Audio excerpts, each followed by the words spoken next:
Hello family, welcome back to the channel. So in this tutorial I'm going to be showing you how to make this scrunchy bag with a braided handle. So this is something you would like to see. Please stay tuned to the channel and let's go straight into the tutorial.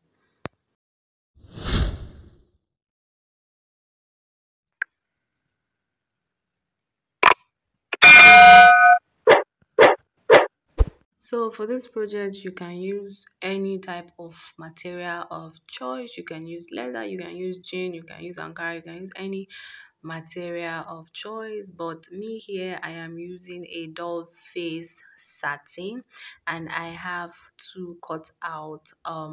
I have two cut outs already, one for the front and also one for the inner parts. So I'm cutting out the same fabric because I want the same fabric to be the lining. But if you are using a leather, you cut one for the outer part and another different material for the inner part. So the measurement of the main body is 14 inches in width by 20 inches in length. Like I said, I cut out two, and for the angle I cut it out at 1.5 inches. Now for the braided handle, I cut it out at 4 inches in width by 20 inches in length, and I cut out three because it's going to be a braided handle. So what you're going to go ahead and do now is to put your fabric right side facing each other, and you just go ahead and sew. And when you sew one side, you top stitch before you go ahead and sew the second side. The second side doesn't need top stitching because the second side is going to be in the inside. While for the handle, you go ahead and put it right side facing each other, then you just go ahead and make a straight stitch. So when you are done, for the main body, you are going to put the sewn part in the middle. Then on this end that you're seeing like this, you are going to go ahead and measure 2.5 inches. That is going to be served as the opening where the handle is going to pass through. So you measure it on this side up and down like this. You go ahead and measure it on all the other sides. Then you open it up like this. Then you go ahead and sew it. You go ahead and sew it so that it will not have rough edges. It will not have rough edges. So when you're done sewing, this is what it will look like. The next thing you're going to go ahead and do is to arrange it nicely, and you start your stitches from one end and you stop exactly where you start that stitches. So you go ahead and sew all the sides. So when you're done sewing, this is what it looks like. The next thing you're going to go ahead and do is to sew this angle like this. You arrange it nicely, make sure the stitched parts are facing each other. Is it facing or adjacent to each other? They are sure on top each other like this.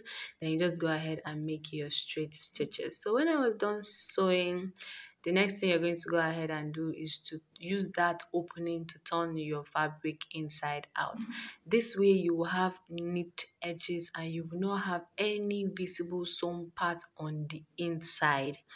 That is the logic.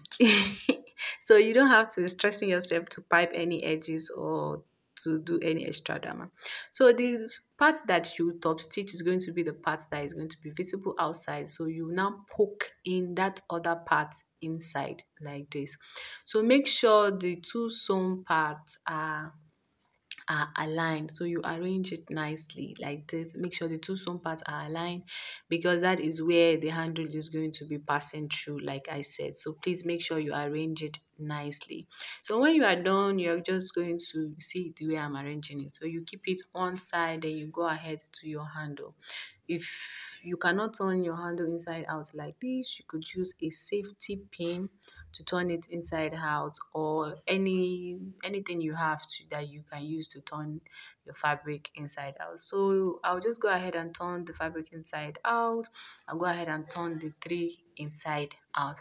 Thank you guys for tuning into the channel once again. If you are a returning subscriber, thank you for always coming back to the channel. And if you are just tuning into the channel for the very first time, please do well to click on the subscribe button and also the notification bell so that you get notified whenever I post a new tutorials, because on this channel we have many more amazing tutorials to show you guys, and I assure you, you wouldn't want to miss out.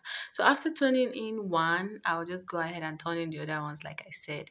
Now you bring out the material again and you just go and make straight stitches starting from that sewn part, you make straight stitches. You just sew it straight from one end to the other, and you sew it on this other side as well. So when you are done stitching, this is the handle, and this is how to go about your braided handle. You first of all stitch one top like this, then you go ahead and braid it. If you can't braid it like this freehand, you can ask somebody to hold it for you, or you could put something on top so that it will not be moving around. But this is just basically how to braid your handle. It's very, very simple. You just one in, one out, one in, one out. Just go ahead and braid it. Please make sure it's not too tight, because if it's too tight, it will be short. And make sure it is not too loose, because if it is too loose, it will be flubby. So just make sure it is in between. So when you are done, you arrange it nicely like this, and you just go to your sewing machine and also stitch this open part so that it will not unravel. So when I was done, this is just me arranging it so that it will be equal. So when you are done, you just go ahead and poke it in via that hole that you sew, that you open. And since you've already sew it, so you just poke it in, then you go ahead and put it on top each other, then you sew it. So when you're done sewing, you now turn it. That sewn part, you make sure it is inside. You make sure the sewn part is inside. So what you do for one is what you're going to go ahead and do for the second handle. And this is what it looks like when we are done with the bag. It is very, very cheap. It is a very classy bag. And you could also use the bag for occasions, and you can also use it as a souvenir. Maybe a client wants you to make a souvenir for them, you could use this idea.